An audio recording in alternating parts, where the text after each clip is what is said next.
Hello again, and a very good evening to you. If you've just joined us for the first time, you're very, very welcome. It's my honour and privilege to welcome you here to our little weekly podcast.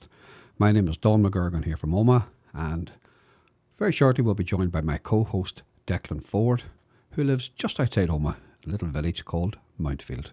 Hello, Mr. McGurgan, is that you? It is. No one else talks to you. Sure. Who else brings you? For goodness. Goodness. Do you know what? Do you know what I have discovered? I'm in love. Oh, Declan, tell me more. I'm in love because Woody Allen, the disgraced film director, once said to be in love with yourself is the beginning of a lifelong relationship. And you see, this pandemic, I could stand for hours in front of the mirror conversing with myself. I think. What do you see when you look in the mirror? What do you see now when you look out? What do I see? I'm actually looking in the mirror now, and I see me from about 35 years ago. I have that magical skill to erase. You know the way that you can get these computer programs where you can sort of erase lines and things like that? Yeah. And this hair is gradually turning from white to grey, back to fair. The waistline is getting thin. Oh, God. And it's amazing the power of the imagination. It refuses nothing. No, right enough. You should try cleaning your mirror sometime, Declan. That'll help. Yes. The capacity to lie is boundless. Yes. Goodness sake. Well, no. What did you go off for Easter, or for Lent, you should say? Humanity. Okay. I don't do Lent. No, Neither a borrower nor a lenter be is my motto. I don't do Lent. No. See, that's no. I refuse. I mean, as a child, I tortured myself giving up sweets for a day. Yes. And now I wouldn't. If you gave me sweets, you know what? I wouldn't even thank you for them. No. I would give them back. Not that you ever would give me sweets. I would give them back and say, no, thank. Get behind me, Satan. I would say. Give you nothing but abuse. Give you nothing but abuse. I say. No. I don't speak things. No. If I had my way, I would live in a sweet-free world and a sugar-free world. Mm-hmm. You know, a healthy living. Yes. Healthy eating. Well, as a guy went to the doctor one time, he says, look, you have a very, very bad heart. You've got to cut out all alcohol, all smoking, and all sex. And he says to the doctor, well, I'll live longer. He says, you may not, but it'll certainly feel longer. Well, I don't know. On that note, do you know what? I think, Donald, that this pandemic, has affected us all. We've become used to our own company. Yes. Well, it's not a bad thing. I went off television. Not for Lent, but just about 6 weeks ago, I gave up the whole thing of TV and radio to see if I could survive without it. Right. And I have never switched it on since. In fact, I don't even think about even switching it on. I can sit now and watch the fire, Declan. I light a fire at night time with sticks and coal. And I watch the sparks and I watch the flames grow. And I go to bed much more content than I did watching salvage hunters or embarrassing bodies. Warm, dry and content. Do you know what? I think you have got Roman blood in you.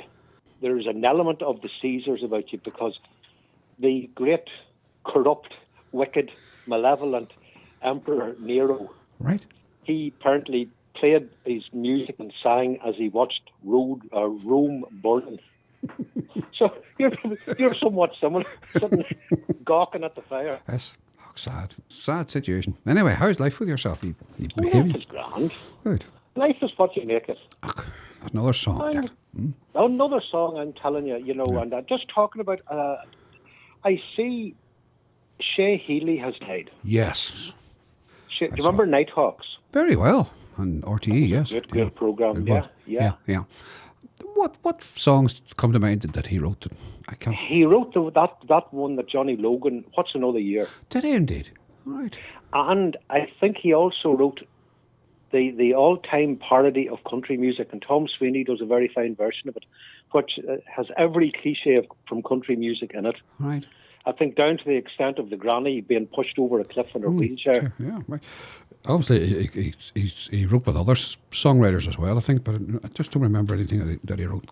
Nothing comes to mind, but I know he was a very well-got songwriter. Oh, yeah. And I think I have a book by him. It's not a biography or an autobiography, but in it, he writes about travelling around America, and one of the photographs he has is him in Dolly Parton's bath. I think for some reason he gets into Dolly Parton's house and he just has to take a photograph of himself in the bath. And yeah, well, I met him once. I took part in a concert in the University of Limerick. Right. And I tell you, he shared the dressing room with myself and a man called Mickey Piper Dunn, Micheál O'Sullivan, and Bill Whelan from Riverdance. Oh, sure. You were mixing great company that night, Mr. Ford. Well, I know that's what they thought themselves, you know. And he was a very, very civil man, very nice man. Was he now? Great, yeah. Very funny, very entertaining. Good. And so we had a great chat about Nighthawks. And do you know, I often thought we approached that here in the north. Do you remember the late Jerry Anderson did a kind of very quirky Saturday evening show? Yes, Saturday night. Yeah, another one. Yeah. Was it called The Show? The Show. That's right. Uh-huh. And I thought that was just brilliant. And for some reason, it never progressed any further than perhaps one series. Yeah, the late Bertie Sweetie was in it. He done a clergyman's wee sketch in it as well. Oh, it was well ahead of its time, Declan. It was indeed. It probably was frowned upon, but it was a bit close to the age at times, right enough for its time. Not now, but at its time it would have been. Yeah. No, it was very good actually. But it was very, very clever, very, very clever, very, very good. You know. Okay. Oh no, but I mean television and this pandemic. It was television. The amount of drivel and rubbish and cookery programs and houses for sale. Yes. And the cheapest of the cheap TV. Salvage hunters, that's what I miss. Going round, Drew Pritchard goes round in a white transit van, him and his sidekick, and they buy all this rubbish, stuff that I think they throw in the skip, and then he puts it up and doesn't even clean it right, doesn't paint it, he just keeps the rust and all and then sells it for an absolute ransom on his little webpage. He is like something out of that Del Boy program. Pretty much, yes, He's a bit of a wide boy. He is, That's right, a bit of a wheeler dealer. That's amazing. Mm-hmm. You know, I remember being over in Edinburgh, visiting one of my offspring many years ago, and the vintage shop was the big thing. Mm-hmm. Vintage. What you and I would call second-hand clothes, they called vintage. So all you have to do is get rubbish and just call it vintage. No. And you make a fortune. What they do were in Spain, they call it new to you. Isn't that clever? What's it called? New to you. Oh, very good. Isn't that one? Yeah. Very good. So it is new, but it's new to you. So you can say, I got that. Yes, I got it new. Well, when I lived in Armagh many years ago, in the last century actually, there was a wee shop called known to all and sundry as the Hole in the Wall. And they obviously cleared houses. And there would be a queue round the block for people. You know, once they had new stuff, old stuff in that was new, if you know what I mean. Mm-hmm. And you pick up some great bargains.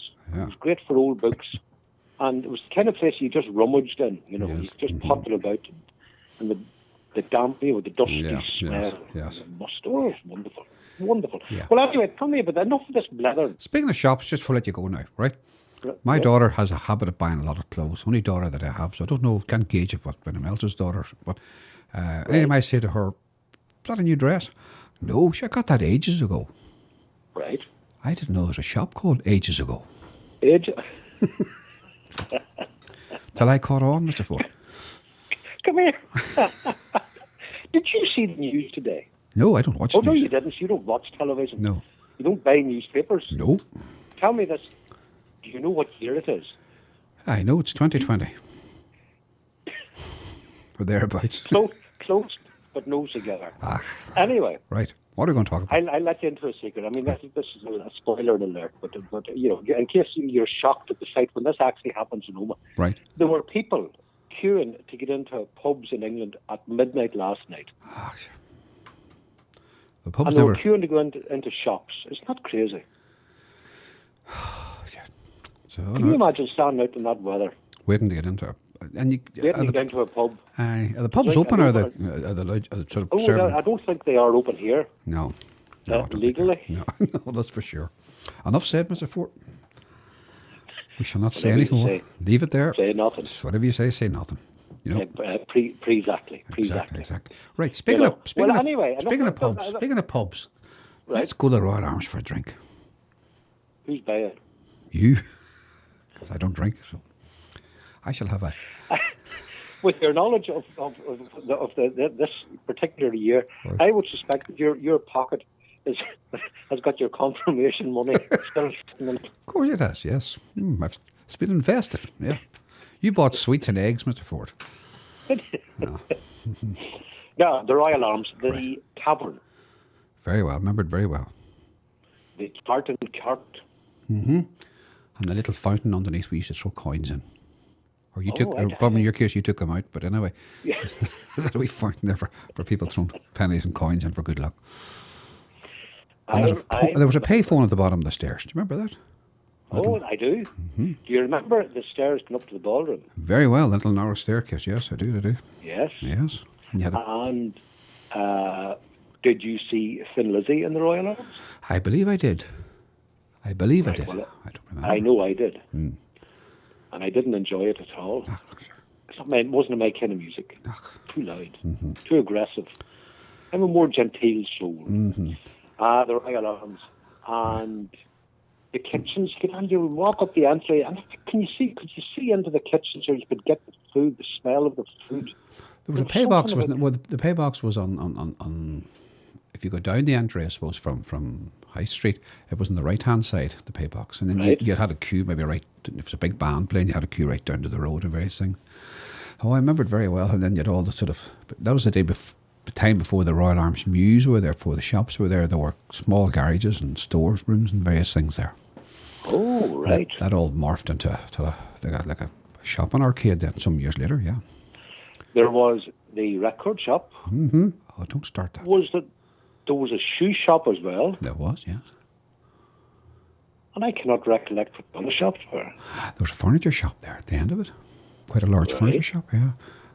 What else was there? Just to remember offhand, Declan. But it's in the past, and that's where it will belong. It's gone. Right, we shall continue tonight's little programme. Do you remember during our little time in Strool FM we had Mr. and Mrs. Waterson in, and Pat Chesters of the Plattermen fame came in. I do, and our Sony Award winning Strool FM, yes. Oh, drop a name or two if you can, yes. Where's our little reward? Yeah. Where's our little plaque now? Where did it go? I haven't got it. I haven't got it. Check eBay. Probably is written off. Not that it Lord matters. knows. No, I remember that interview very well. Yeah, right. So that will be going out now, and then we played a wee piece of the late Tommy Clarke before this, and people would have heard this before, obviously, because it's some of the previous programmes. But the interview is totally hasn't been heard before, so it's Mr. and Mrs. Waterson and Pat Chesters. I think just to put that into context, I think they had never heard the interview with Tommy Clarke. No. And you played about 2 minutes or 3 minutes of Tommy. Yes. Talking about the hotel. It's near 10 minutes, I think, from memory, yeah. Mm-hmm. Is it 10 minutes? And then that kick-started then their reminiscence about actually buying the hotel. Yes, exactly, yeah. And how they modernised it and how they went into the entertainment scene as well. Yes, indeed. Huh? And then Pat, of course, then Pat, he gave a lot of information and history about the Plattermen. He really did, yeah. And it was just great to hear it. Absolutely. Put it all into context. Yes. It was excellent. Yeah. Speaking of history, Declan, I'm going to, before I let you go, I'm going to push for time here. I was out in my day job, as I do. Right. I was up an old derelict farm outside, say still in County Tyrone, but just in County Tyrone. And do you remember years when the railway stations closed? G&R people, however, that were in charge, sold off all the rolling stock. And they were all bought by farmers for small hay sheds and to keep cattle in and various things. Right. There's 3 of them, fairly well, in the condition that were sold in. Well, they've obviously gone down a bit. But they're going to be scrapped very shortly. And I would love to maybe somebody would take them and make a sort of one good one out of it. Would that make a lovely piece for the town somewhere? Because I don't think... are they laying idle in a field? They are lying idle in the back of an old derelict house, yeah. My goodness. So I'm going to talk to somebody about that sometime to see if they would make a nice just one of them salvaged back and paint it up and just recreate. Yeah. Yes. That would be great. Wouldn't it? Make it well. That would be absolutely lovely. So, I shall talk to Mark McGrath maybe this in the next week or two. Because I say once they go, that's them gone. I mean, they were sold 60 years ago and they were probably 100 years old by then. Hey, just shows you what they were made of, Declan. Yeah, they were wooden and then the tin roof and various things on them. So, right. But they're still pretty much there. Anyway, that would be a little project. This is to be continued, as I would say, the best things. Oh. Here. Okay. Here, I'll see you now, Mr. Ford. The reception's very bad. The wind's blowing your little signal up and down the line here. So I don't know what it is. I don't know. I think I'll just curl up into a ball. Just stay with us, Declan. We're nearly, as I said, we're nearly through it now. Declan Ford, the human head dog. No bother at all. Well, on that sad and solitary note, I should say goodbye. Good night, and we'll talk soon. Okay, Declan, to see you again. Take care of yourself, and we'll leave you now in the capable hands of Pat Chester's, Elaine Waterson, and the late and great Day Waterson, as they recall their time in the Royal Arms in Omagh. Take care of yourselves, and we'll see you soon. Bye.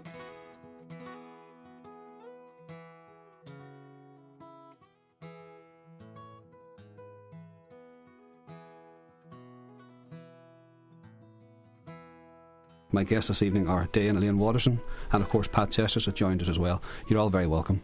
Thank you, Don. Thank you.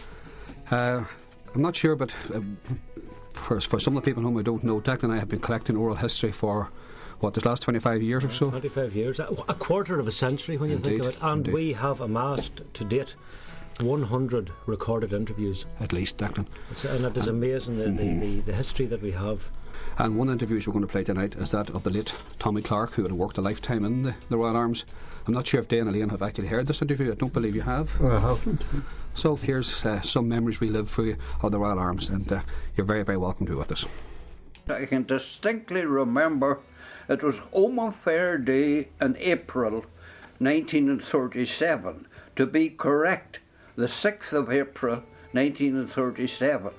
An Omagh Fair Day was held on the fourth Tuesday of each month. Now, my duties when I first started was to go upstairs and clean bedroom windows.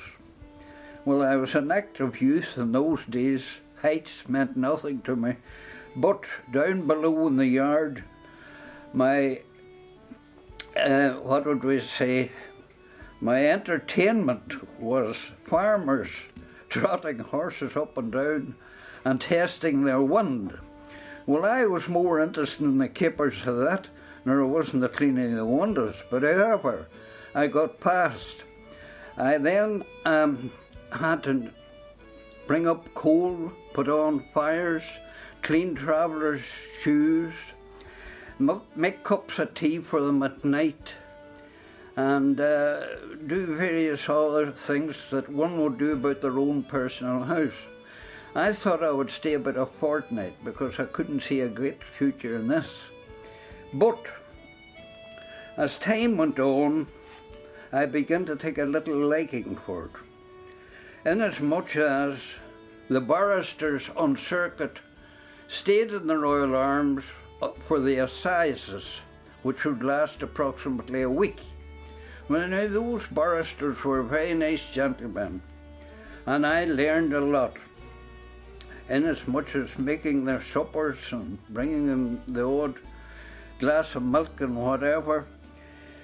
And as I began to pick up the bits and pieces, my superior told me that I would have to wait up on two senior barristers that were out visiting, and instructed me on one particular gentleman that I would have to undress him and put him to bed. Well, that was quite an experience, I can tell you. And mentioning no names, he's gone to heaven, I hope, and he was quite a character, there's no doubt about it. The next item was war broke out. Well, that changed things somewhat. You see, Jim Britton, who was my senior, he was in the position of looking for another job. He applied for the hotel in Enniskillen, the Imperial, by the way, and got it, which left his job open.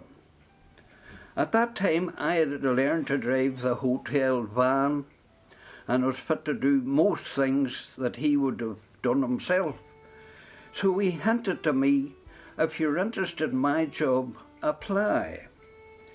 I did so, and Mr. McIlveen, who was the manager at that time, gave me the job, but not alone that, I had to cover then the duties that I would do myself for a period of a couple of weeks until they got someone else. Well, it was quite a busy time. I can remember quite well.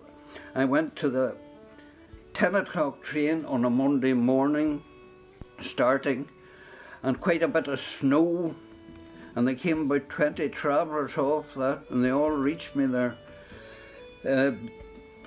night cases or whatever, but personal belongings, and tried to sort that out. From one thing to another, I picked up the job. Well, I forgot about staying for the fortnight. The war broke out.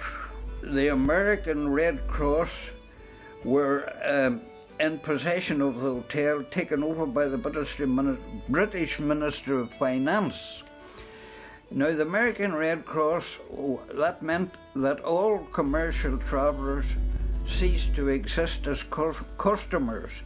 It was then, what would we say, solely for the comfort of American troops. All hotel furniture was taken out and replaced with bunk beds to the tune of, it would then, instead of accommodating about 35 travellers, there was double the amount of troops. And a busy weekend, there would be probably 70.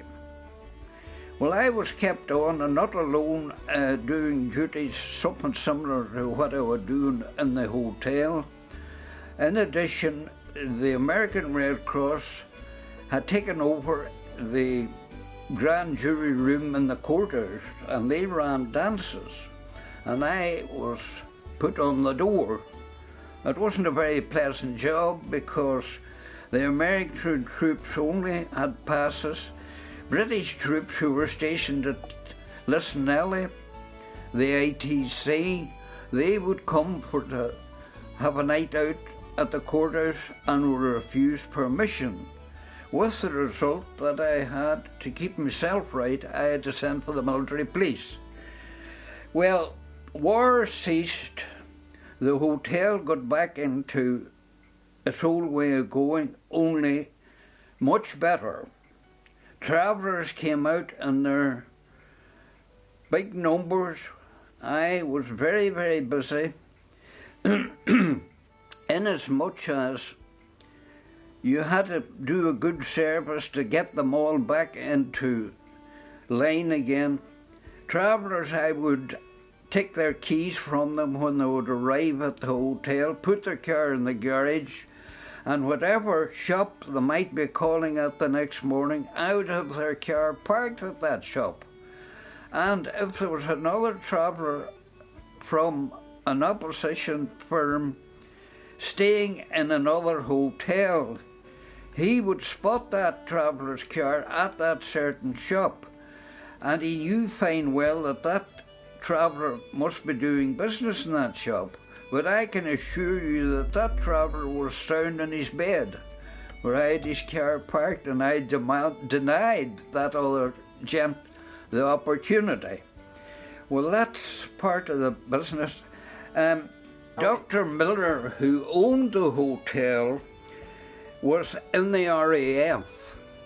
He retired out of the RAF, and he started to practice in Church Street, Newton Ards, along with Dr. Cole. Time passed, and we're reaching then 1959.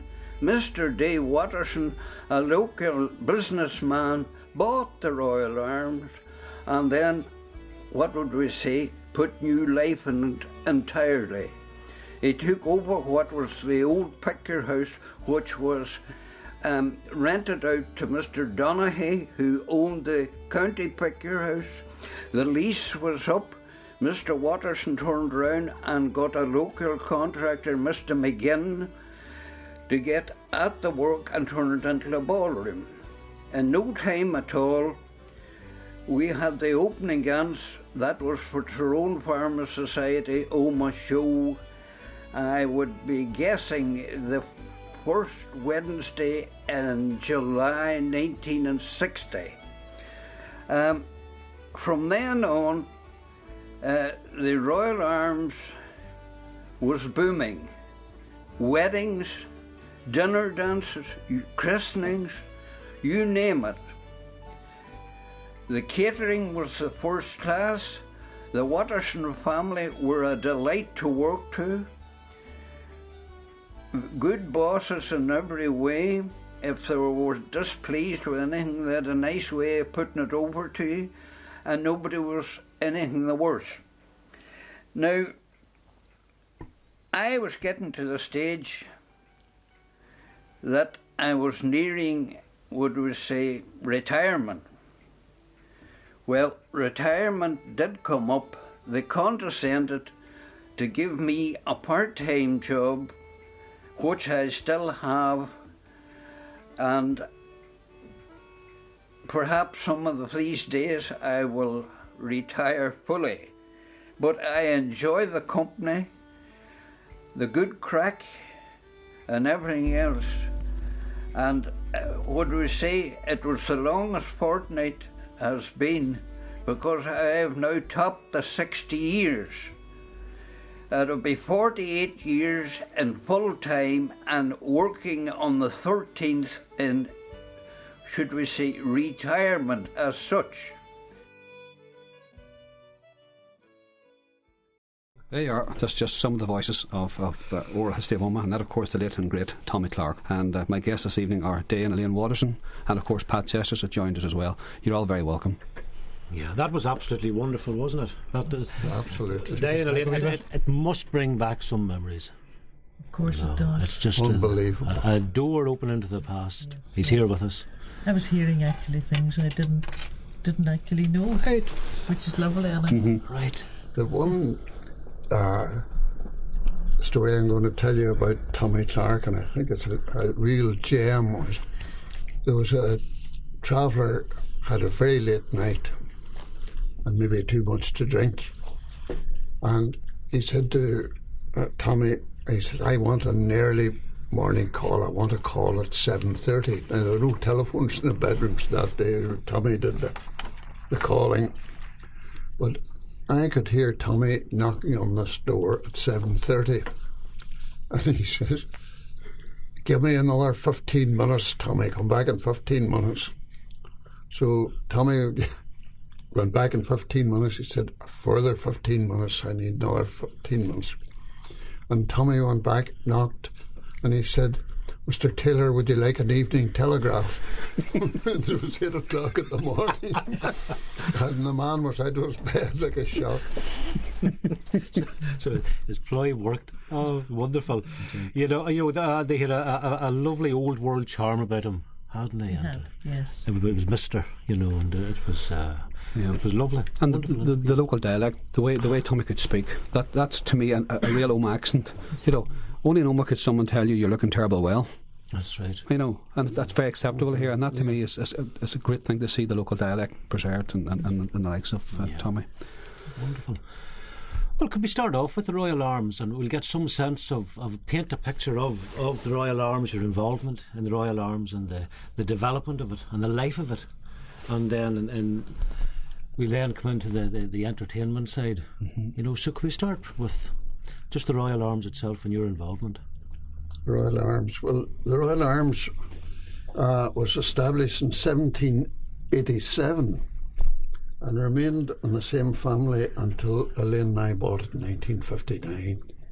It was a very cheap purchase, but although at that time it was the dearest property to be sold in Omagh, well, it was a very cheap purchase, but when we looked at the state of the Royal Arms, we realised why it was so cheap, and it took an awful lot of work and borrowing from the bank manager to get it established the way we wanted it.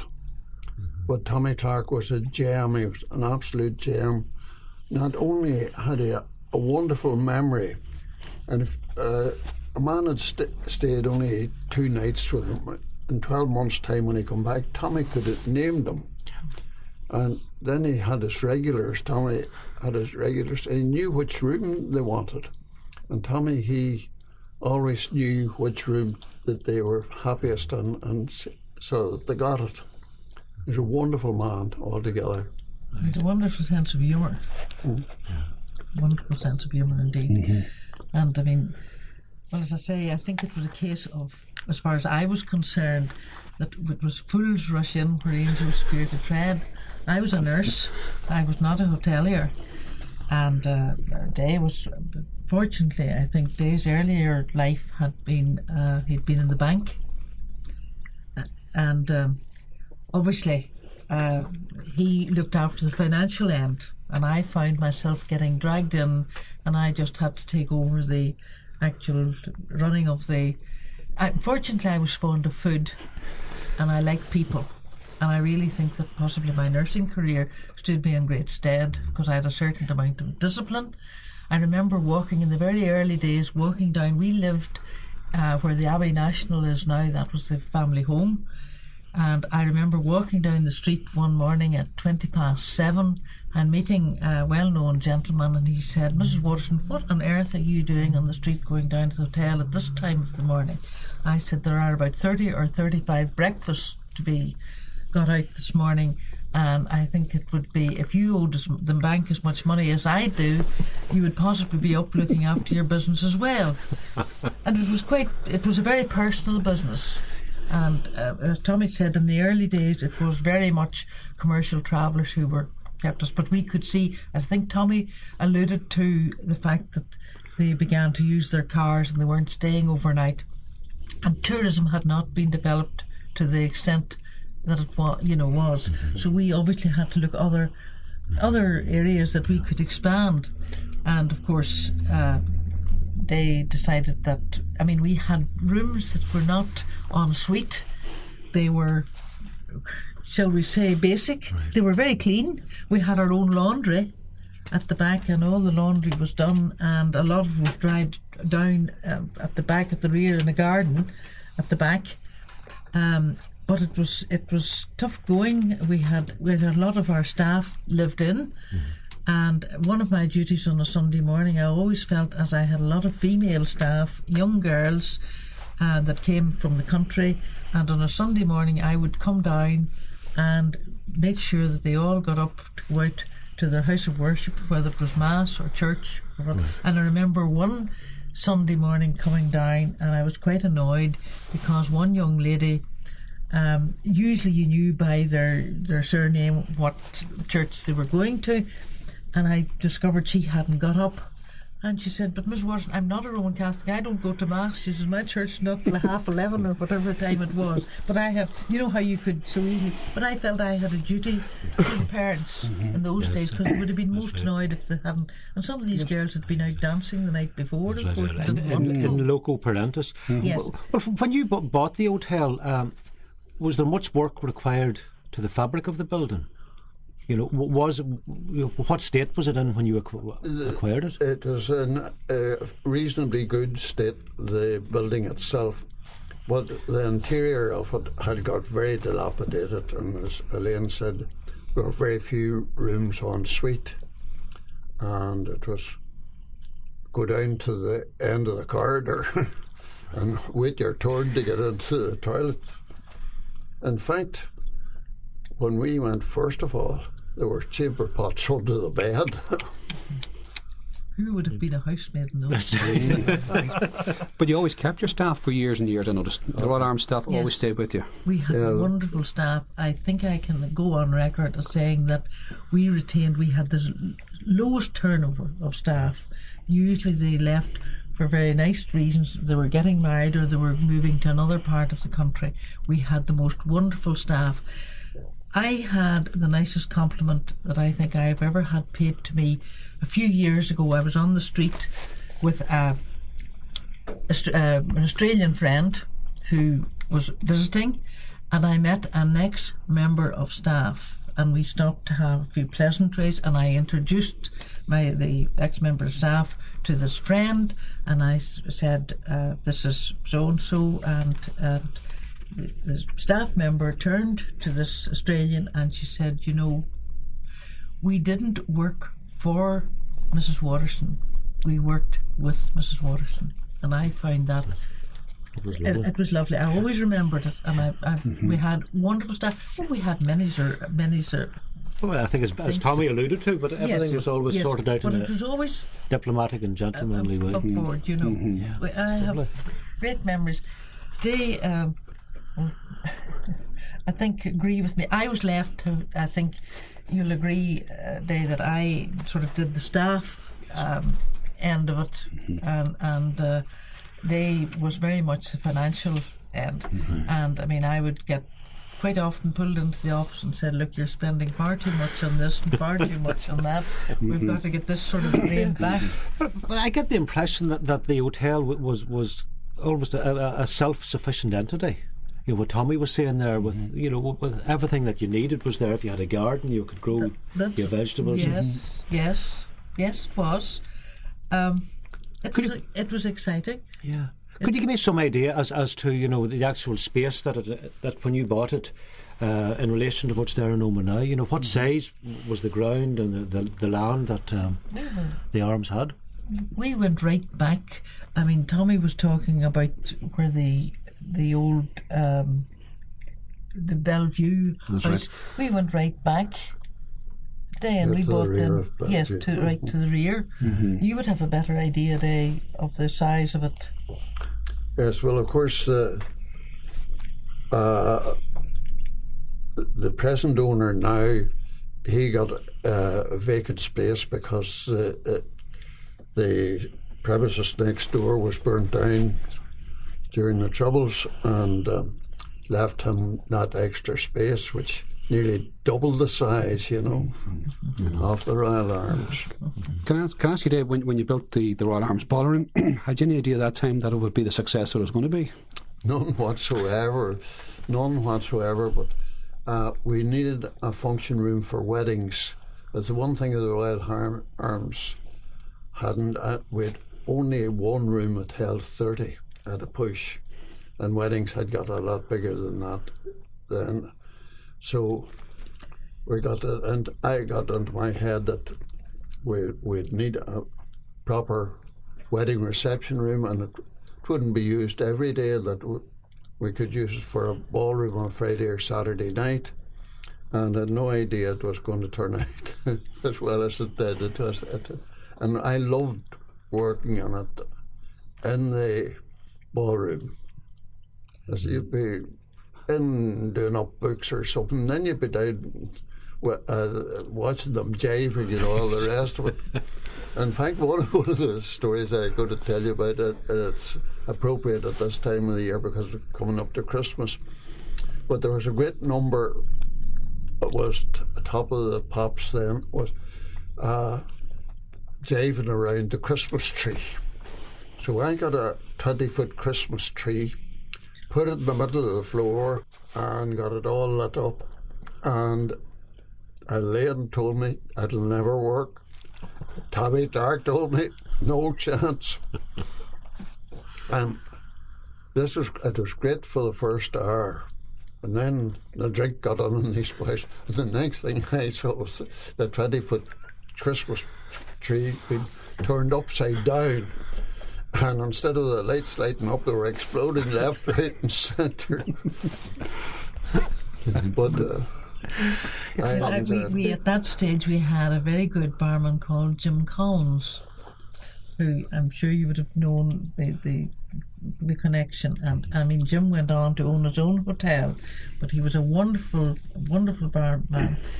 But I remember in those days we had a tiny little office. Dave and I shared a tiny little office on the corridor, which would have in latter days led into the coffee shop.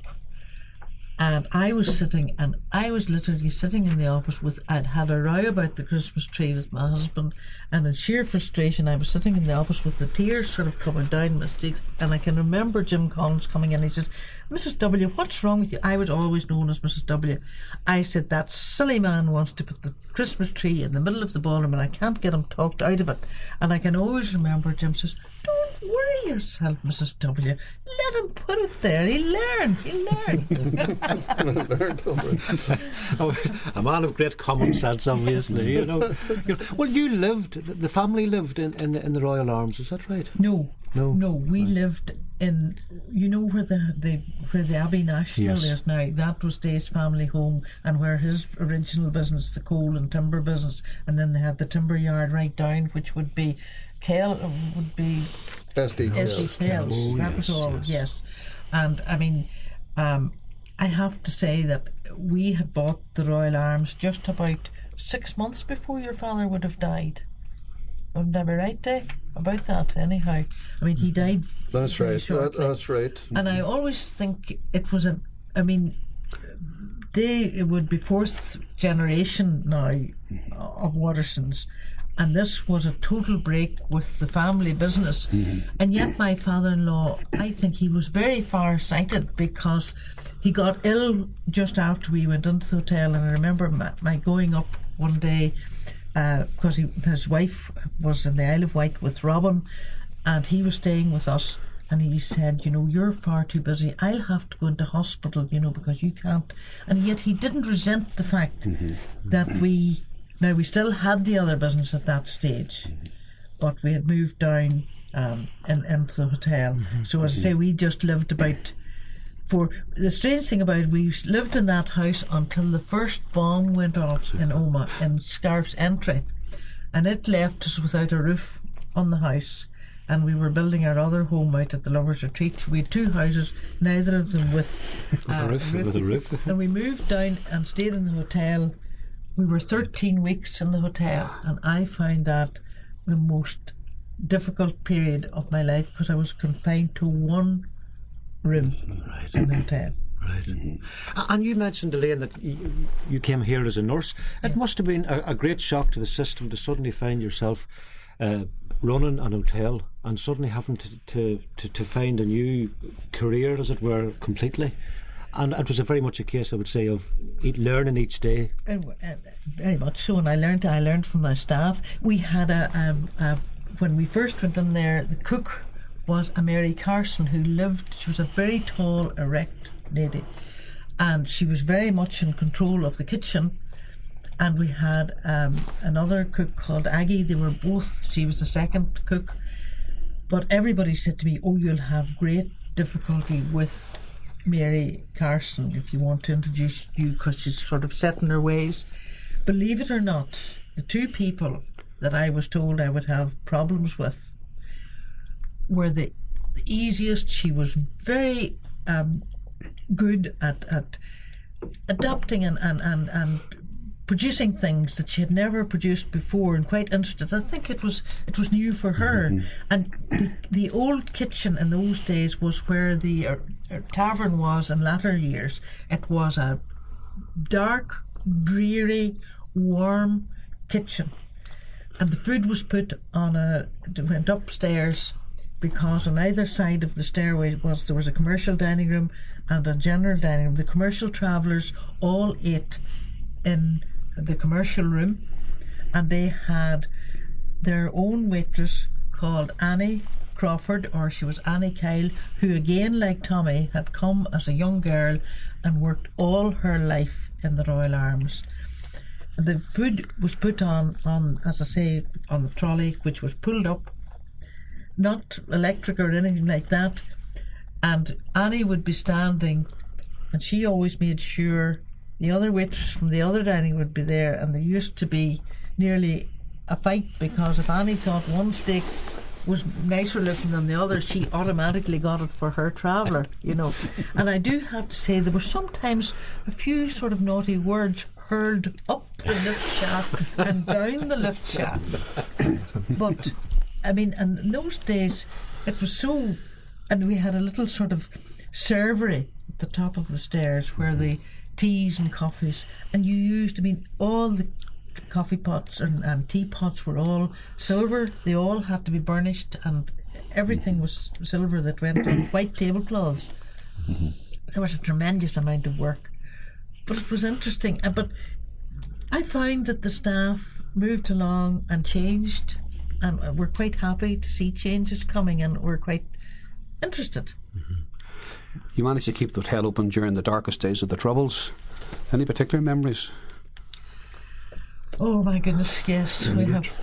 So we were fortunate. I mean, it was pretty hectic. It was pretty hectic. I mean, I'm very thankful that we didn't really have any fatalities.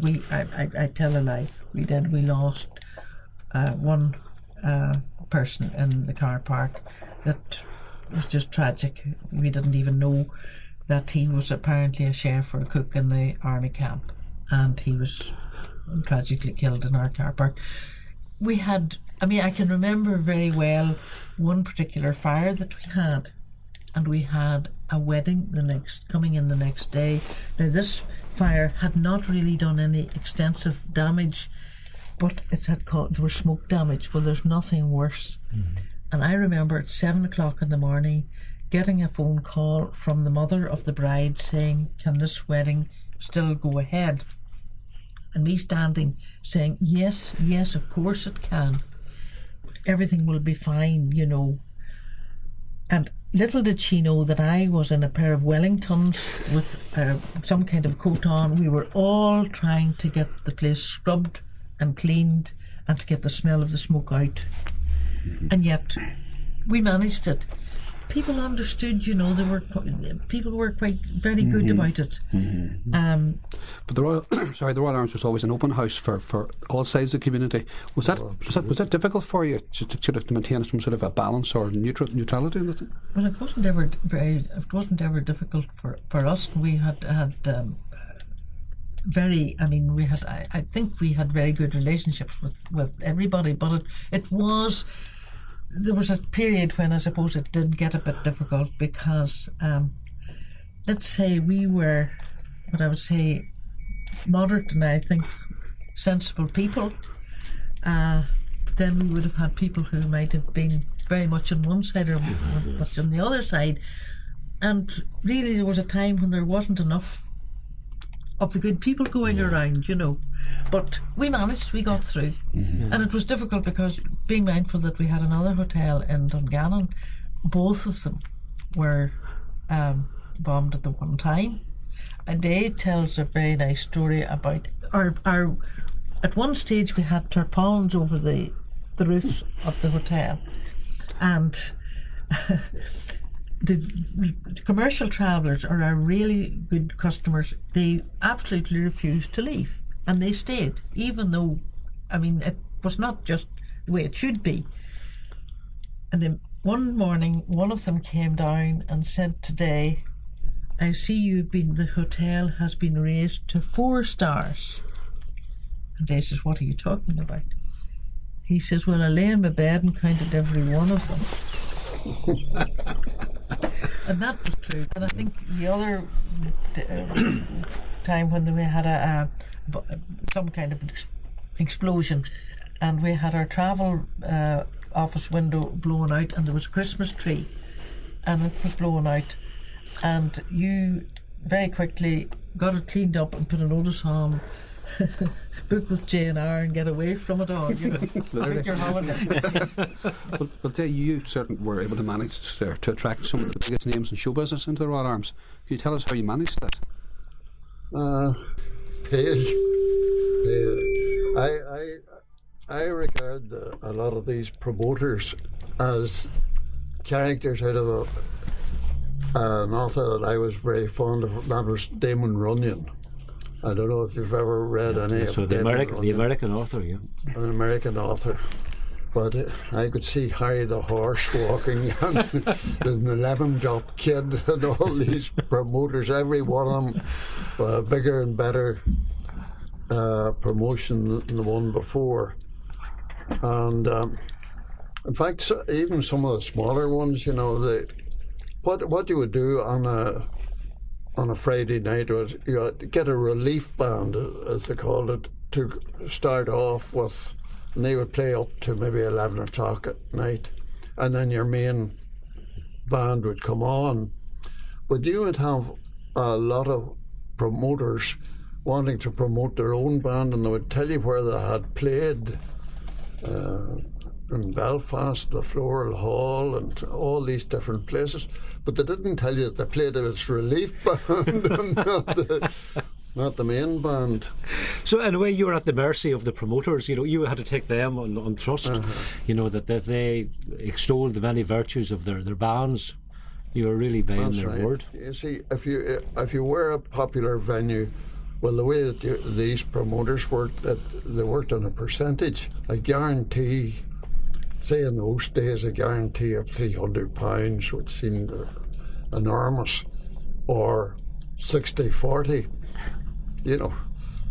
and whichever was the highest.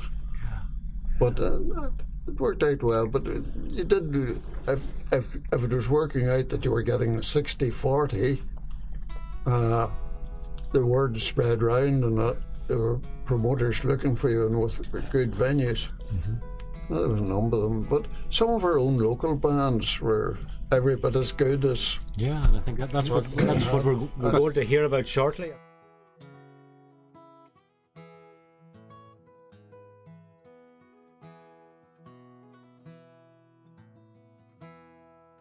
Once again, a very good evening to you. My name's Don McGurgan, and tonight we're talking with Dane and Elaine Waterson about the memories of the Royal Arms.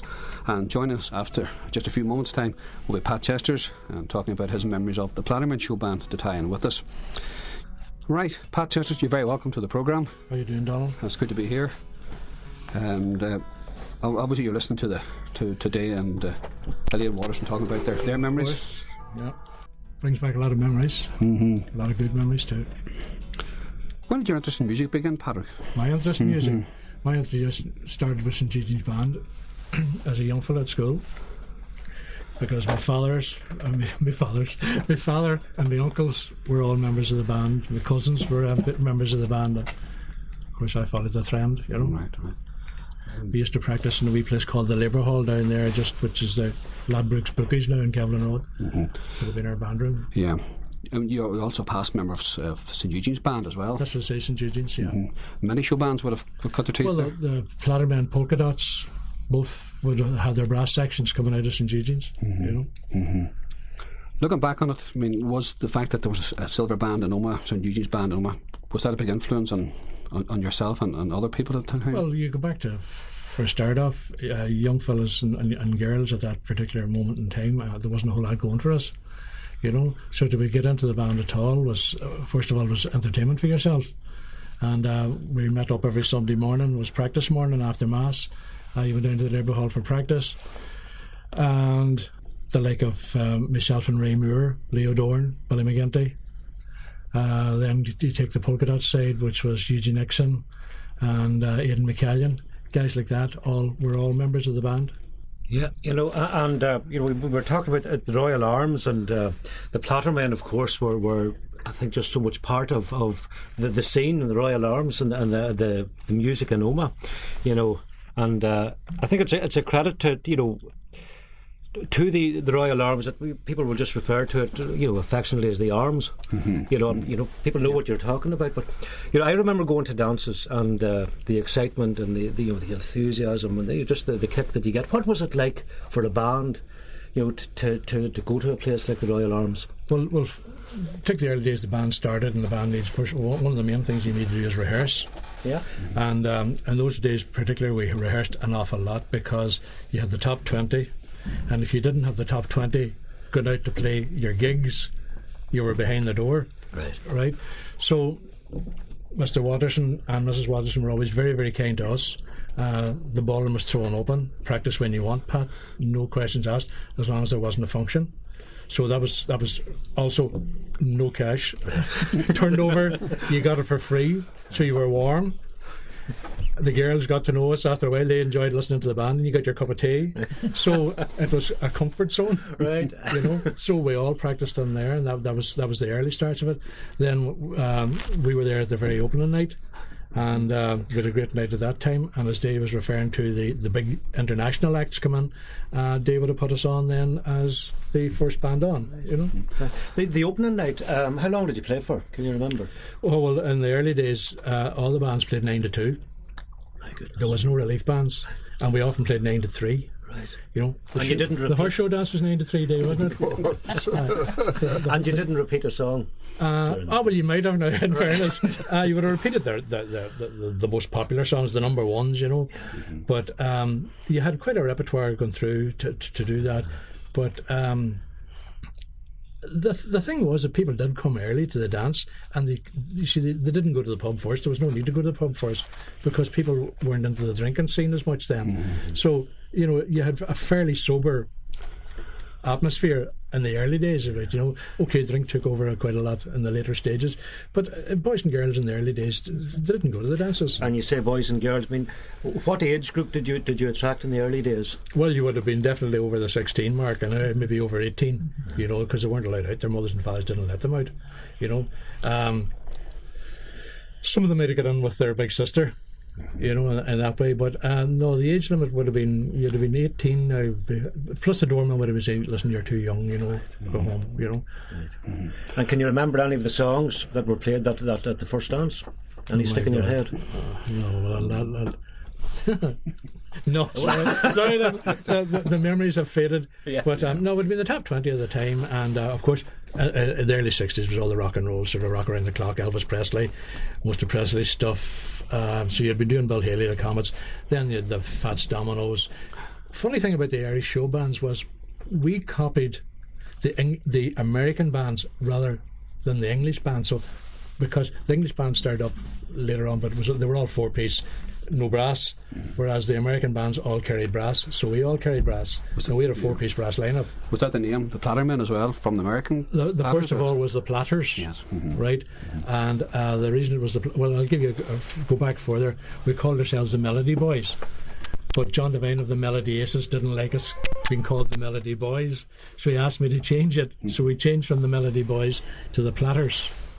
And then when we started to make our odd record ourselves, we changed from the Platters to the Plattermen, because you had royalties or whatever you call copyright and that kind of thing coming on. Think about the dances. I remember queuing up to get into the dance, and you could hear the sound of the people dancing on the ballroom underneath, and that sound before the music would start, you'd be full of anticipation. I'll give you an example of that. My mother, I lived in Glenview Cottages, and if you look out my front door, we were the front row in Glenview Cottages.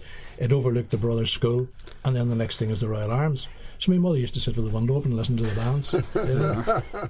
The original Brian Call and the Plattermen, the very first band, who the original band was the Plattermen, without Brian Call. Right. And then Brian joined and left. First singer of the band was a fellow called Aidan O'Neill, local lad. And then Speedy was there, of course. But Aidan O'Neill would have been our country singer at that stage. And Aidan had to leave the band through ill health. So the genre or the type of music that was played, it veered from rock and roll to country. It was the top 20 influence at that particular whatever moment in was time. in the charts. You had the charts first, and then you would have done the rock and roll thing, because still to this day, Fats Dominoes a good one to jive to, so that kind of thing. And then Presley and all that kind of stuff came through, But you had to have the number one going out there that night. If we had a gig on a Monday night, we went into the Royal Arms and practiced the number one for that night. And when you were practicing, were you trying to replicate that song, or were you putting your own slant on it?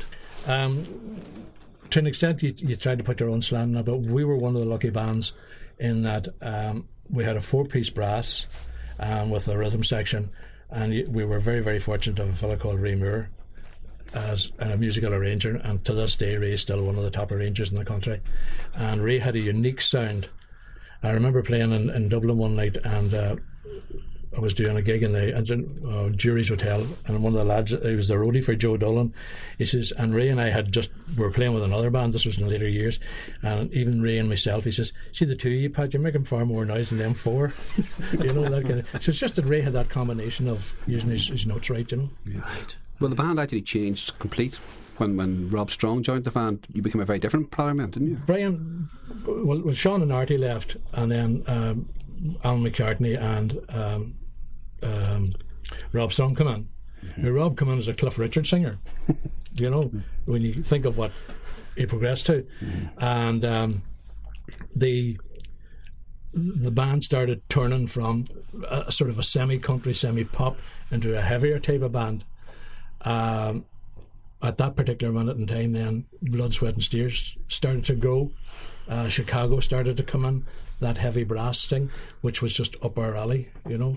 And then Big John Trotter joined the band, which was a great trombone player. Billy McGinty had left and gone to Australia, and Leo had left and taken over his father's business as hairdressing, and we turned round then and went that heavier type band. A good in one way, but it was to our detriment in another way, because Ireland went country and we went heavy. That's what kind of sort of done the damage in later years, you know. Right. And you were under the management of Jamaican at that time? Jamaican now. Jim was very good for the band. He was a great man in his own way, but very straight man. A very, very straight. I was talking to Jim one time. We were talking about some of the big acts were coming in, and Jim said, "I said, you know, what about these contracts? You know, if things didn't go right and all." And Dave Waterson here done exactly the same thing with me. I don't know what his business was with other bands. It's none of my business. But with me, it was a handshake. And you never got Dave Waterson coming back to you, Pat, you were on £100 a night, it wasn't so good, you'll take 50. You got your £100 whether the ballroom was full or empty. He stood by whatever you agreed on. And Jamaican done the same. It was a handshake, and they were up front all the way down the line. And did Rob Strong, did he audition for the band as a Clifford? No, Rob at that time was playing bass with the Polka Dots. They brought him in first, so we stole him. Where's Rob Strong now? Rob's in Dublin and still plays in the Dublin scene. Comes up an odd time to the INF up there. I don't think maybe 6 or 8 months since he was there last. But he visits the Foresters on a sort of a fairly regular basis. But he also has a daytime job where he teaches guitar to the prisoners in Mountjoy Jail. You know. Yeah. Well, you know, the Plattermen were a massive draw anytime they played in the Arms. Absolutely. Now, any other big acts from across the water, or across the ocean? Well, Jim Reeves he was very, very big, but a very awkward man. In what sense? I think he was let down in a lot of the venues that he had. The piano wasn't in tune. That was one thing that he insisted on, having a piano in tune. And I had a piano tuner in the day. He was having it with a certificate in my hand, but he didn't question it now with me. Right. What he did question it, I was doing a double date with Sammy Barr in Ballymena on this occasion, and Jim Reeves thought that he was playing 2 venues, but he thought it was in the same city. And he didn't realise there's 50 or 60 miles different. And we got off on a bad footing with it. And that happened a lot of them at the time. He cut his show very short too. That's right. I met him coming up the Royal Arms. I was only going to the gig, coming up the Royal Arms underneath the tunnel, as we used to call it. That's right. I was going in and Reeves was coming out. I just met him at the door. Yeah. You know. He'll have to go. He had gone. Fortunate thing was he had a beautiful You're not broadcasting now, are you? We are indeed, yes. Live in there. Well, I was going to... Dave mentioned, Jim Reeves had this kind of pure voice, lovely voice. But one of our local singers was an absolutely beautiful singer, and again, somebody who never made the top. And to me, he was equivalent of most of them, was Frankie McBride. Frankie McBride had a beautiful voice and a really, really mellow quality to his voice, and should have went further than he ever did, Yeah, and he was a big crowd puller as well, Day in the well, he was a very big... Aggerbilk was big.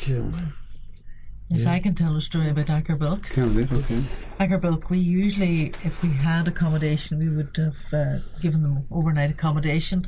And Aggerbilk arrived at the reception in the hotel and was booking in, supposedly thinking that he was booked in, and he said to the receptionist, I'm Acker Bilk, and I trust you have accommodation for my and myself. And I just appeared at reception. I, at that stage, had a white coat on because I would have been in the kitchen quite a lot supervising, and so he didn't know who I was. And when I arrived, he was giving my receptionist a bit of a hard time. And I could hear him saying, "No stay, no play." And I just arrived at a particular moment and I said, "Mr. Acker Bilk, no play, no pay." The amazing thing about it was that I got him booked into the other accommodation, and he came back and he played, and at the end of the evening we became great friends.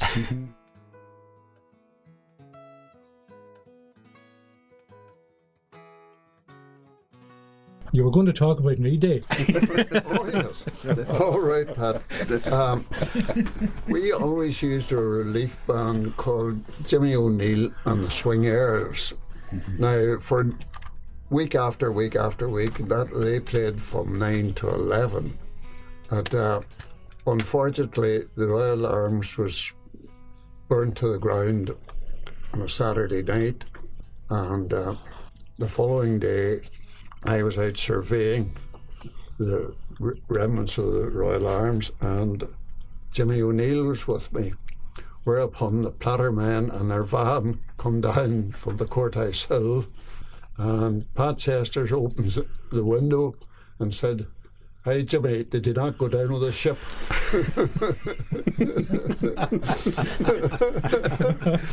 Oh dear. Oh no. Well, you mentioned the relief bands day. Just tell us a wee bit about the procedure of the dance. When the relief bands came, I would presume the crowd were just coming in at that stage. They were just coming in, and very few would dance, I would presume. Or there wouldn't have been a big number. If they were particularly good dancers, that's what they wanted themselves, or that a partner did. And the main band would have let them play for maybe half an hour before they come on, just to give them... Just to warm up the place. To give them the experience of playing to a full house. Aye. But they were very good too. They had a purpose, and people didn't object to it. Yeah, and it was a training ground for musicians. It was a great training ground for musicians, because the first to start that relief band business was TJ and the Royal. You know, he brought them in, and then that's where it sort of grew up from there. But as you said yourself, it was a great foundation for young boys. Now, they did the same for us. We would have been on before. We were on before Chubby Checker. We were on before the Tremolos, and a few other the English groups come over. And I remember falling out with the Fendermen. No, not the Fendermen. There was a band. They turned their equipment. They had no gear. They were doing one of the two gigs things, really, two ballrooms. Right. So they asked us, "Come with your guys, gear boys," you know. But our stuff was jumping on the stage, and we hadn't the money to buy the stuff that they were buying, you know. So I went up with them, and I said, "We turned off." So Sean Hamilton's bass, Sean was in particular, the bass was getting a thumping, you know. Mm-hmm. And Sean went up, he says, "We turn it down." But he says, "I have a gig to do tomorrow night," you know. And your man turned it back up again. Sean just went up and switched it off. Middle of his gig. He listened to that after that. But those are the kind of things that happened, you know. But the relief band thing, I'll give you a good wee story. And in Cork, we were huge in Cork. It was a great venue for us, in the Mallorca Ballroom in Crosshaven. And our relief band was Rory Gallagher. Yes. And he got 12 quid. Get away. You know, so you know the way the things can change around, you know. Mm-hmm. But it was good crack. I paid Engelbert Humperdinck £100 for, and he was number one on the parade. And the place was stuffed that night, I remember. Engelbert was. I liked Engelbert, actually. I'll tell you a good story about Engelbert then. One story leads to another. Jim Aiken had Engelbert over, mm-hmm. and Engelbert played the Royal Arms and stayed over in town. Mm-hmm. And I was sick and had missed the previous night in the band. So the guys had gone on to Cork without me. So Engelbert come out to my house which was in O'Kane Park then. I lived in O'Kane Park, and the residents of O'Kane Park don't know that at number 73, Engelbert Hungerbrink was sitting outside in the car. But the best story of the lot ends on, Jim says, right, Pat, you're picking the boys up in Dublin. So Jim drove me to Dublin with Engelbert, and I jumped out of the car, and we had two black Danny Macs on us. Mine was new and his was the rag, and I took the rag. So Engelbert, you've got me coat, bring it back. Funny, another connection with them is Nigel McCullough, of Glendale Motors. Yeah. Nigel was telling me he went over to buy one of these stretch limos. It turned out to be Engelbert's car that he was buying that as well. So there's more than a normal connection as well. Do you remember, had you any female singers? Yes, we had Dusty Springfield and Lulu. Dusty Springfield, I think their band actually broke up one of the nights that they were playing in Omagh, and on occasions I had a very good relationship with the Melville Hotel, and we would take each other's overflow. And on this particular occasion I had Dusty and her band booked into the Melville Hotel, and unfortunately they had the dispute after the show in the Melville Hotel, and I had a very irate call from poor Mrs. Broderick the next day saying, Mrs. Waterson, we're very glad of your overflow at any stage, or very glad to sort of work together, but please don't send me any more of your play actors because they disturbed everybody this particular night. So I felt very sad. It was. You're chastised. I was chastised, yes, and rightly so. I must have been on at the beginning of Dusty's row then, because we, again, doing relief, if you weren't doing relief, they put you on what's called a double act. And as I said, we were big in Cork, and Dusty was a guest in Cork with us. And Dusty did her show, and we did her show, and then she came out afterwards, and I had been introduced to her. Peter Dempsey, that had her over on tour at the time. Peter was driving her about anyway, and Peter was the manager of the Freshmen. And Peter says to me, he says, Dusty wants to say hello to you. And I went over and said hello to Dusty, and we were chatting. He says, Pat, I'm travelling back to Dublin. He says, you're going back to Dublin too? I says, we're going back to the Ashleen Hotel. And so I travelled with Dusty and Peter, and then the band come on, and Dusty says, that bloody band of mine, she says, I wish to God I had your band, Pat. She says, I would be very happy. So the row must have started in Cork. It must have. Can I? Yeah. Talking about rows, I mean, in the ballroom in those days, I absolutely took nothing to do with the entertainment. All I was concerned was, had it been a good night or a poor night, or was I able to pay my bills at the end of the month? But you never really had rows. The biggest row you'd have is when some young fella pinched somebody else's girlfriend. And I'm talking about relationships and how things were in the town those days. I can remember very well having a dinner, a Gaelic dinner in the ballroom, and possibly an orange dinner in the function room. And at the end of the night, they'd be all intermingling and together. There was absolutely no problem. Yeah. And we were talking about staff staying quite a long time with us. We seemed to have families who grandmothers trained their daughters, who then trained the grandchildren. I mean, there's one family in the town that I had grandmother, mother and daughters, and that was the McMahon family, which is very famous, with their own Gaelic team. And they were a wonderful family.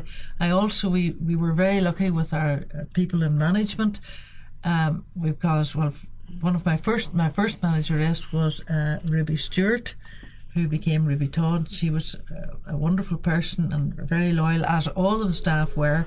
And then I had Elizabeth Montague, who was with us practically all her working life. That's right. And her cousin Teresa Bogan also was employed with us, and I mean they weren't just employees, they were part of the Royal Arms. They were, very much so. And we had two wonderful young people who came to us much later on, and I still see them, and I still have, I hope I get my Christmas card this year as usual, from Louis O'Kane, and I think he's now down in the community centre. That's right. If Louis was off a day, he always insisted that his mother rang me, and it wasn't good enough to speak to any member of any of the staff. She had to speak to me, because Louis really was so keen on his work, and he thought that the Royal Arms could not exist for a day unless he was there, and they were wonderful. And Una McGrade was another young lady who was again a very, very loyal member of staff. In those days we progressed, and I was very interested in the Catering Industry Training Board, and we used to get people who came from Omagh College, and they would do 6 weeks training with us and then go back to do their theory, which was a wonderful way. We were very fortunate that we had such a good catering college run by, in those days, head of the catering was Victor Fossey, who now has gone on to be the director of our 3 colleges, and rightly so, because we're so lucky to have such a lovely college on our doorstep now. With such a good, well, I can endorse that. You had my son in your staff for a while, Colin. He was in there for you, right. and with Kewan Sharkey, God love him. Yes, and Kewan. And Kewan, great characters. Yes. Kewan was a wonderful chef. Great chef. Wonderful great chef. He was indeed. Wonderful indeed. And add on to that, Donald, we're talking about entertainment, and we're talking about the opening. One of the things that I would like to say about Day and Elaine, and it's only later years I called her Elaine. She always got the missus for me. He got the boss, and she became the missus. That's the way I addressed him. And but it was, from a public point of view, going into the Royal Arms, you felt comfortable, you felt warm. It was a lovely place, and if you were meeting anybody, I'll see you in the Arms, 3 o'clock, whatever. And on Monday, which was the band's day off, up in the bottom corner of the tavern, you get all the band boys in for a pint on Monday afternoon when they get out of bed. You know, and it was a great meeting place for everybody. It was a second home for so many people in the town. Yeah. And the non-sectarian thing, it didn't even crop up. It never was an issue. I was saying earlier. Yeah, and just thinking, when you take entertainment today, and we just take this town here, Omagh, the guys in the black suits standing outside premises. Oh, it's horrible. When I think of the Arms, I have no recollection of bouncers even. No. It was a different, gentler era. There, but they were unobtrusive. Unobtrusive, and it was a much friendlier atmosphere. We had wonderful. You had Billy Hannigan. That's right, and Whitey Hannigan. McBride. Whitey is right. Norton, McAllister. They were wonderful. Yeah, and of course the car park crew had to be the one and only Johnny Braden. That's right. And his brazier. Yeah, that's right. There. Funny, you remember you talked about years ago when the Royal Arms was so busy on a Friday night. If you didn't get in before sort of 11 or 12 o'clock, you didn't get in. Okay. But Whitey Hannigan, I hope he's happy, used to leave a pass for me down the entry under a cement block halfway down to make sure I got in on a Friday night. So it just shows you the civility they had. You never felt threatened by the bouncers there. There were everybody knew everybody. There were. Yes. And then of course Vinny in the car park. That's right. Yes. No, they were, but they had a feeling, and it was more than a job. But Ms. Waterson, the town misses that in general, nothing to do, partly to do with the Royal Arms, certainly, in that, lack of words, you have no characters now, and you have no pubs that you can sit down. It's all thump music. You can go, can you not go for a nice, quiet, peaceful drink and have a chat and meet up with somebody? Without sort of this taped music even going on it wouldn't at your be behind just you. That we reached this age. Well, would it be age for it? Maybe I'm getting old too. No, I don't think it is. I think it is to do is that sense of family doesn't exist anymore. I don't think it does. I think that's the important thing. That it was. In a way, it was a vocation. It was a job, but it was also you were immersed in it. Yes. And I think that warmth comes out. I think Omagh is that type. I think Omagh. Well, to me, Omagh is home. I mean, I'm a Donegal person by birth, and I came to this town when I was 21. And I mean, I've been now. I'm not going to tell you how many years I've been here, but Omagh. When I'm coming into Omagh, I always look up when I see the 2 spires of the Sacred Heart and the spire of my own church. I say I'm home. And I was a couple of years ago. I was on the street, and I had a cousin who was with me, and we were walking up Market Street and High Street, and he looked at me and he said, "Elaine, do you realise how many people you have stopped to speak to?" And I said, no, I haven't. He says, I've counted them. He says, you've talked to something like 20 or 24 people. But I said, I mean, I was in business. And he said, but it's so lovely because he says, where I live, I would go out shopping and I wouldn't meet one person. And that to me is what is so nice about it. Mind you, as I'm now getting so much older, they're fewer, but I still can meet people and have a really nice, warm conversation. I feel the same way myself. I took my wee granddaughter down there just when she always comes shopping with me there, maybe during the summertime, we go for a walk, and she's 10, 11 plus, just at the Loretta Grammar now. But I would say hello, right there. Hey, Granda, you know everybody. That's right. Do you miss hotel life, both of you? I miss the camaraderie, but I certainly don't miss the problems. I mean, there's so much bureaucracy now and legislation, and I mean, I just think it must be extremely difficult, especially running kitchens and what have you. I mean, I made, as far as the food was concerned, we were always trying to move on and introduce new things and keep changing. You know, I get terribly worried about the way food is produced now. You have these massive ovens, and for functions, you know, you really, in the old days, we were cooking the old-fashioned way, and you rarely now get the aroma of food in a hotel. I mean, and I'm quite sure, I mean, everything is fine, but I don't think there's the same excitement about it. Did you take much part in the life of the kitchen then in the hotel? Yes, well, I did indeed, very much so. That was my bailiwick, you know. I mean, I was responsible for the production of the food, and I didn't do it. Oh, there was times when I went in. I mean, if you were down a cook and you had, I remember when my third child was born, I remember the day he was born, I went in that morning and cooked 35 breakfasts. He was born that night. It's about 7 o'clock. That wouldn't be done today. But I mean, the breakfast had to be got out, and you had to keep your costs down. Yeah. But I think maybe the one thing that stood by me was that I had a love for food. Right. I really did like food, and I still do like food, and I like cooking. I'm not a qualified cook at all. Anything, I'm self-taught.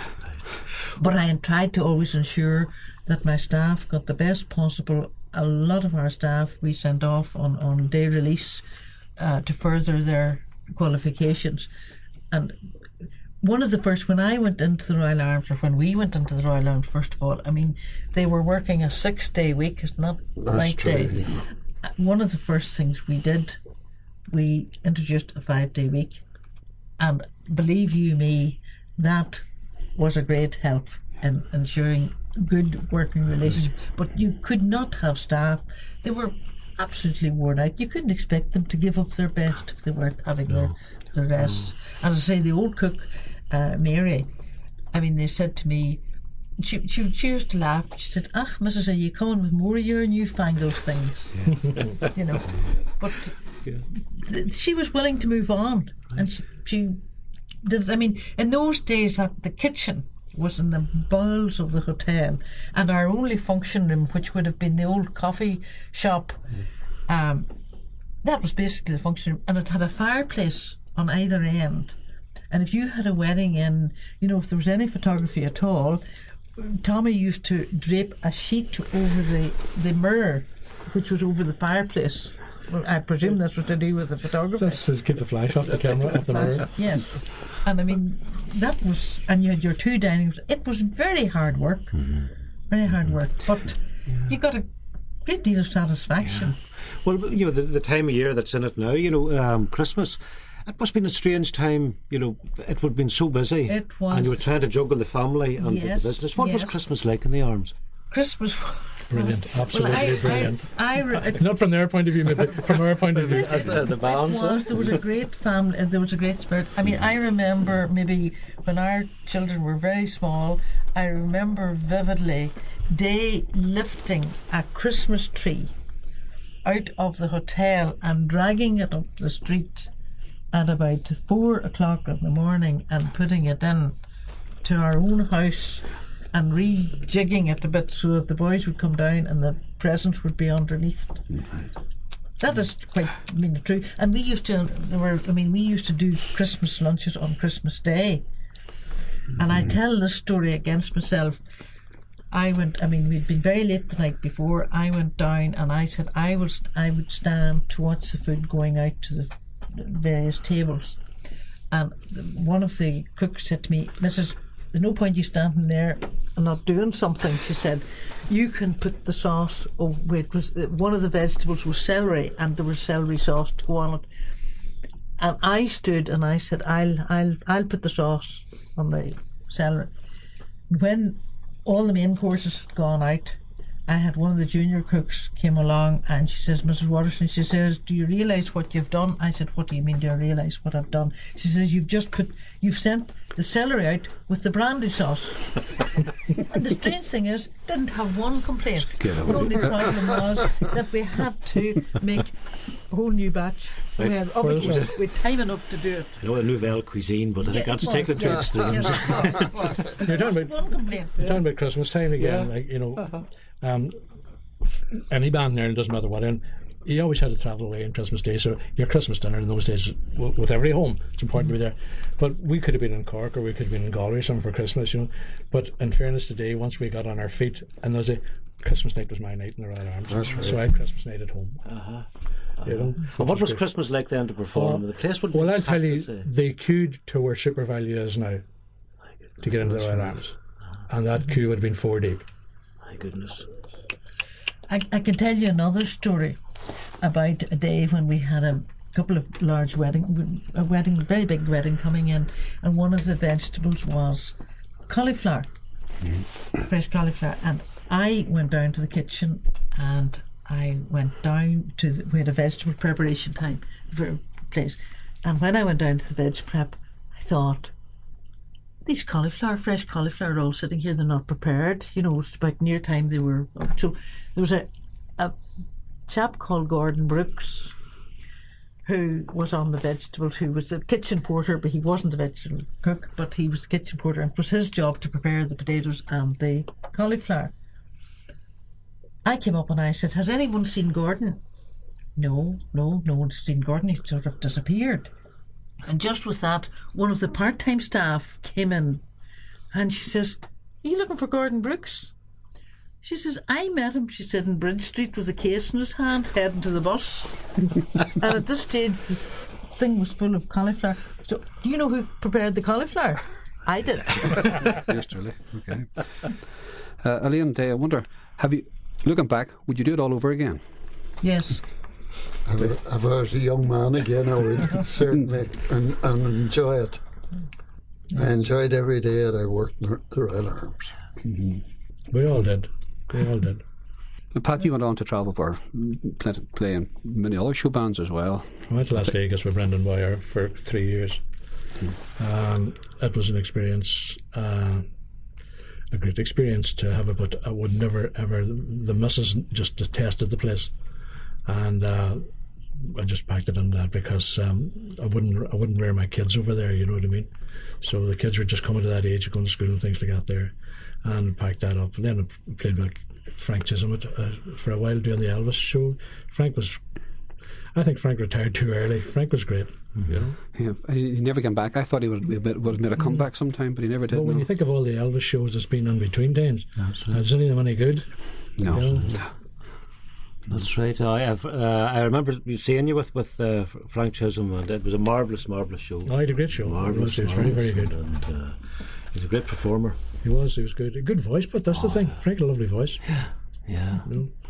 For a very small town, was there some talent out of Omagh? There was 9 show bands at that time in Omagh. Mm-hmm. And why do you think that was? Was it St Eugene's band, and was it that grounding in music? Well, nearly every one of the bands had somebody out of St Eugene's in it. Mm-hmm. You know, so that was one of the things. I mean, with the Troubles coming along at the time, you know, you bypassed the army. Mm-hmm. But the army band boys were playing in the show bands. That's right. And when you needed a trombone player on a Sunday, you phoned out to the camp, any of the lads available? That's right. I went to the camp to learn the saxophone is when I was in St. Eugene's band. The day St. Eugene's band paraded, there was 14 soldiers in it. We had a 42-piece band. You know what I mean? That's it. The Enniskillens was the regiment, and every Monday evening at 6:30, I went out to the barracks for an hour's lessons. Out to the band room, I carried my saxophone from the hill to the camp. From the half an hour's lesson with a big fella called Jack Booth, who married a local girl. You know, a lethal weapon. Oh, no, God, you'd bands with 2, 3, 4 soldiers in it, and nobody knew about it. And I suppose the other thing, of course, venues like the Arms provided the stage and the experience for the young aspiring musicians to go and be able to hear and see their heroes. You know, that was invaluable, I think, to bring people in. And by strange coincidence, Mickey McElroy is enjoying great success now with music in the very same venue, or virtually the same venue. Correct, That's right. Is it back to live music again? I know, yes. It's just good. You know, and it's an evolution. The Arms is. Maybe we could put a big band back together and do the Strictly Come Dancing. You know, Oh no! It has been a fascinating evening. it really has. Absolutely and fantastic. And because I think the Royal Arms strikes such a warm chord with so many people in the town. And Well, it's as they said, the heart went out of the town when the Royal Arms went out of it. I mean, that's what yes, local people I know. say. We talked last week about the loss of the railways, you know, and we didn't realise it till it was gone. I think the same thing was with the Royal Arms. We didn't realise what we had till it just wasn't there to go. People walked up the town that didn't know where really to go or feel any sense of background. It was a very comforting place. You'd go in nowadays to a restaurant or a cafe or whatever to eat, but you went into the Royal Arms to meet. Yes, that's right. Exactly. That's right. Yeah, that's a lovely way to put it. Yeah. And I think for me, the same staff were always there to meet you, and you felt comfortable. You didn't feel in underneath any way a threat or in anybody's road. That is during the Troubles. We were polluted with phone calls. You have 5 minutes to get out of the Royal Arms. You have 30 seconds to get out of the Royal Arms. And Elizabeth Montague, she was on reception that night. And she says, "Is that you, Mickey?" Mickey says, "Well, is that you, Elizabeth?" And I had a conversation for a bit. And Elizabeth said, "Oh, my goodness, what has the Royal Arms done on you to warrant that?" And he, "Well, you've done nothing." He says, "But I just had a few drinks in me and I thought about it." Goodness sake, there you are. Okay. Oh, marvellous. Indeed. Thank you very much for taking part in the programme, Elaine and Day and Pat Chesters. Enjoyed It's it. been a wonderful, wonderful night. Ambition fulfilled, I think. And thanks again to Tommy Clarke's contribution. Absolutely. He was marvellous. I never heard that before, but memory's great. Tommy always looked after me.